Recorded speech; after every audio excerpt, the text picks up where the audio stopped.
Salute, salute, salute. Boxing YouTube world, what it is, what it do, nocturnal thoughts. Salute. Hey, real quick video before I get out the way. I just seen that Trilla is also picking up a fight with Regis Prograis or Regis Prograis, the Rougarou, one of my favorite fighters, coming out of New Orleans. I think he moved around a little bit, but you know, he comes from New Orleans. The Rougarou, Regis Prograis. His last performance was a knockout. Before that, he was coming off of a loss from one of my other favorite fighters, the Tartan Tornado, Josh Taylor. And that was a 12 round. The ebbs and flows of that fight, that was a dynamic fight. I still feel like people have slept on the Rougarou and Josh Taylor. But at the end of the day, he's picking up a fight with Trilla. Trilla is making some big news, big noise, because it just picked up Teofimo Lopez. You know, Teofimo Lopez was having this little issue with Uncle Bob, and Uncle Bob suggested, you know, go purse bid your fight. Teofimo Lopez Sr. and Jr. did just that. Boom, got picked up with a $6 million fight for him against Cambosos. A lot of people, that's mixed emotions. I'm hearing mixed issues. Some people feel like that fight is not nowhere near worth $6 million.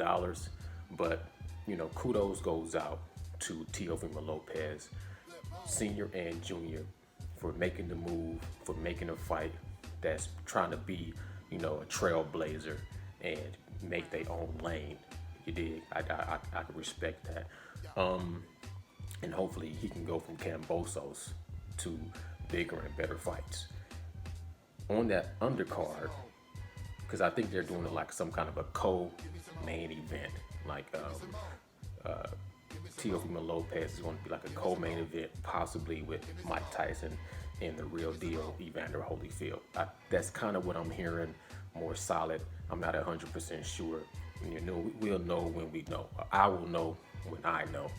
But I also seen that on that card, we're going to have Regis Prograis.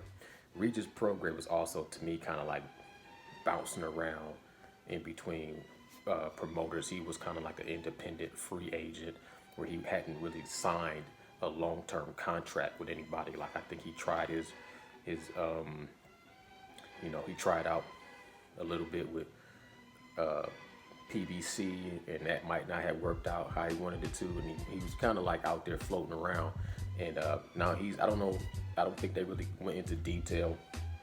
Maybe I had to go back and look, but I don't know if they went into detail how much he got paid or how much he's getting paid for fighting. But he's going to be fighting Ivan Redkach. Ivan Redkach, the last time I saw him, he lost a fight against Danny Garcia.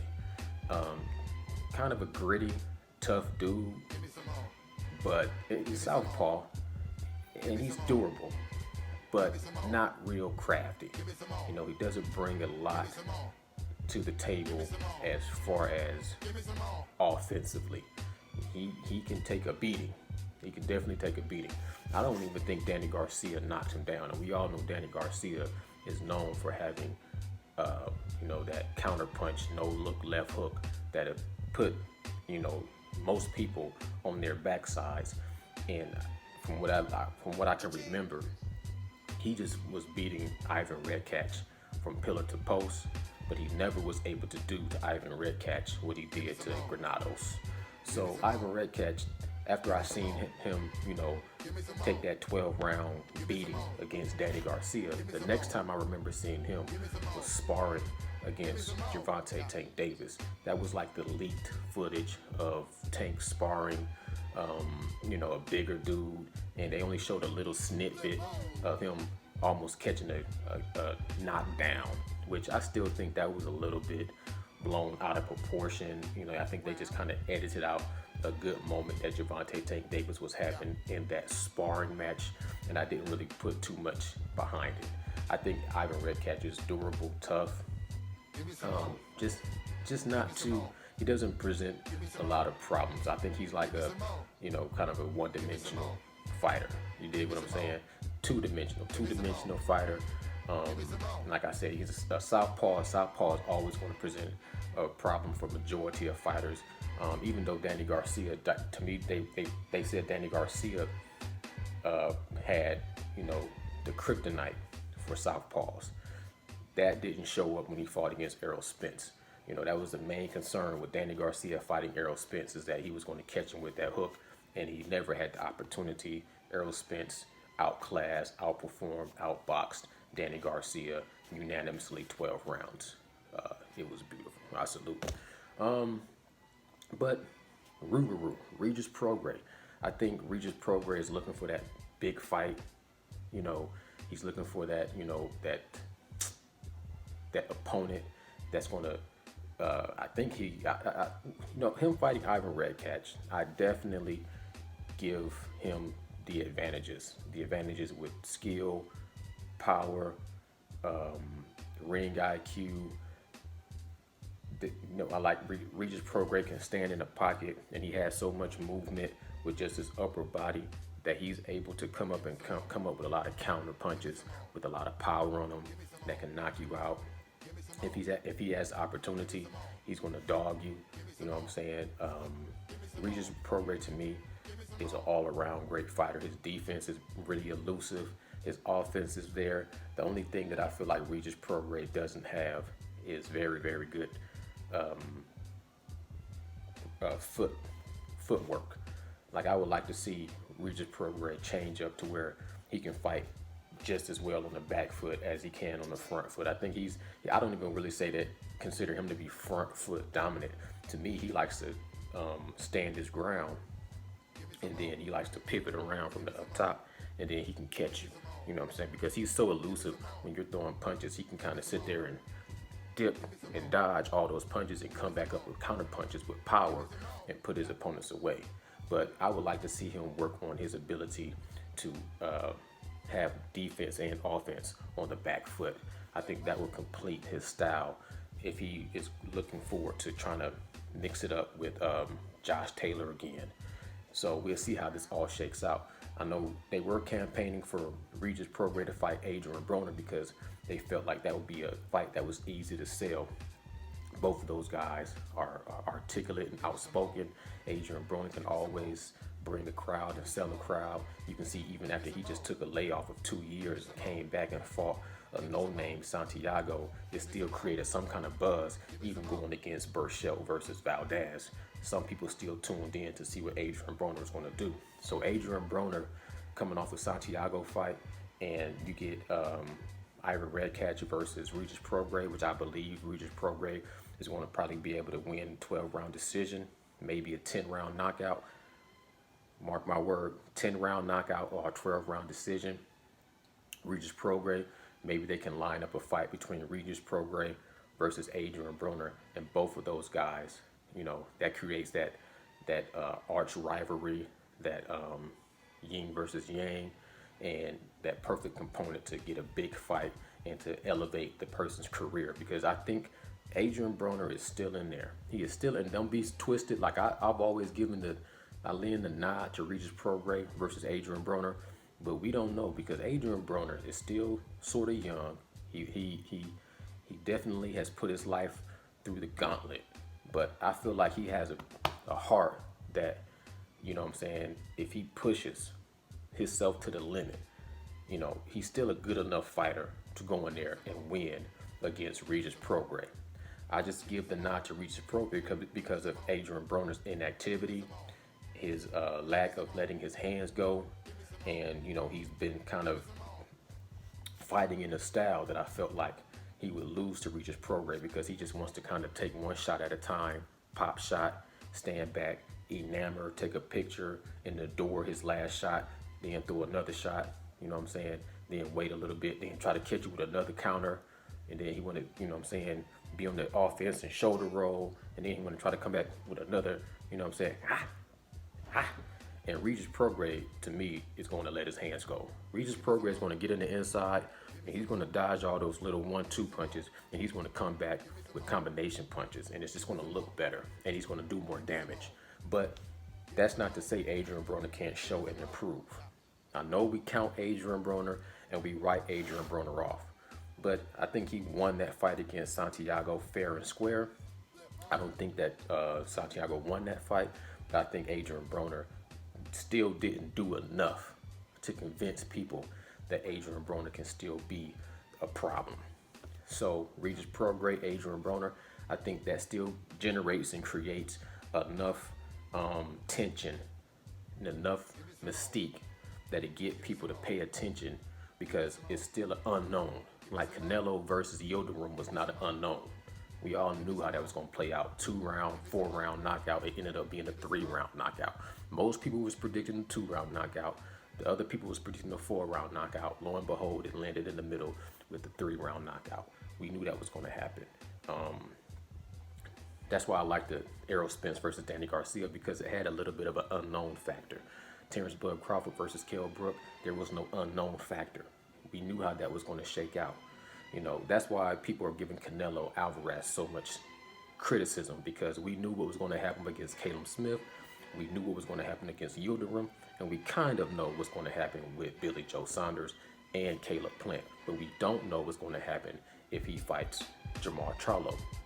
But on the other hand, we don't know what's going to happen with Jamar Charlo if he fights Boo Boo Andrade, or if he fights, what's that one, Benavidez. We don't know what's going to happen with Charlo and Benavidez. So we want to see fights that have unknown factors and tension and cause of concern. We don't want to keep seeing fights of, you already got this man's, not to throw any shame towards Canelo's name, because I think I feel like Canelo he's fought some high quality opponents. But just to use him as an example, when you have Canelo versus 3 names lined up and 3 dates not lined up, to me it's almost like knocking down dominoes. There's no, when you have somebody perfectly set up dominoes and they get knocked down and they all get knocked down, it's not a surprise. There's no unknown factor. You don't have any loop-de-loops. You don't have any obstacles where this ball has to spin around and come down and hit this and clip this and go down here and go up there. It's like, okay, we get it, Canelo. You pound for pound number 1. But that doesn't give you a free ticket to put the rest of your career on a cruise control path where you can fall asleep behind the wheel like you're driving a Tesla and just fight all components that you know you're going to win. We still need to see you get in there and mix it up with at least one of the 3 names I hear about cause concern. One being Jamar Charlo, David Benavidez, and Better BF. You know what I'm saying? We got to see one of those before you before you bow out gracefully and retire. I feel like you can't do you're going to get just as much criticism from me as Mayweather got for fighting Andre Berto instead of Keith Thurman if you finish your fight with Canelo Alvarez and Caleb Plant, or not Canelo, but you finish your career with Billy Joe Saunders and Caleb Plant, and then you say, job is done, I bow out, and I retire a champion. You know what I'm saying? But we'll see how that goes. I don't think Canelo's going to go that route, but I don't know for sure.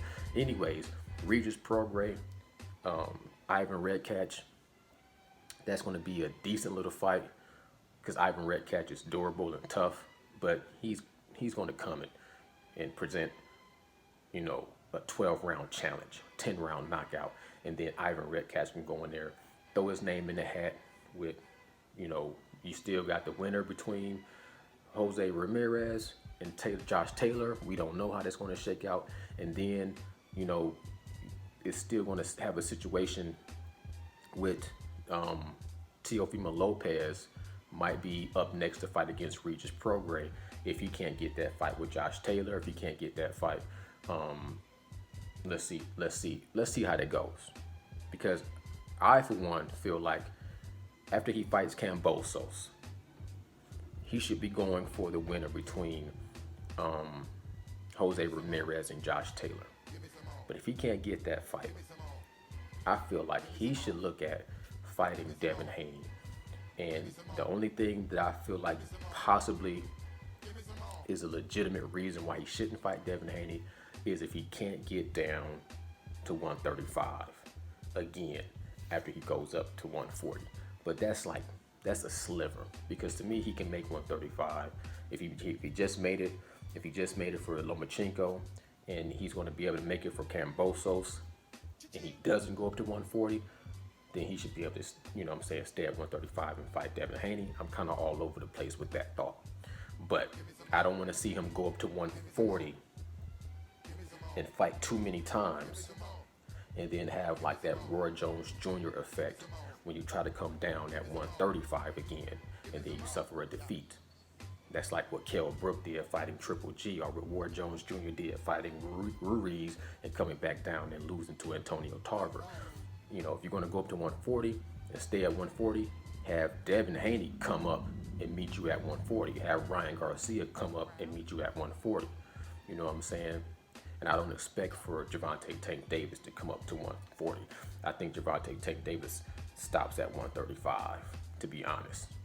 I just don't see Gervonta Tank Davis having the ability to be as great past 135. He really only has one fight at 135 against Yuriorkis Gamboa, and he said himself he just has more power, has more speed, and feels better at 130. So I think Gervonta Tank Davis is going to stay at 130 and then possibly go up to 135 to finish his career. But anyways, the Rougarou, shouts out to the Rougarou, Regis Prograis, with your fight against Ivan Redkach, and shouts out to Ivan Redkach. I think that's a good fight. And then I also think this Kambosos Teofimo Lopez fight is a decent little fight. You know what I'm saying? And then hopefully we see Teofimo Lopez continue to do what he's been doing, which is taking over. Just nocturnal thoughts. I salute you.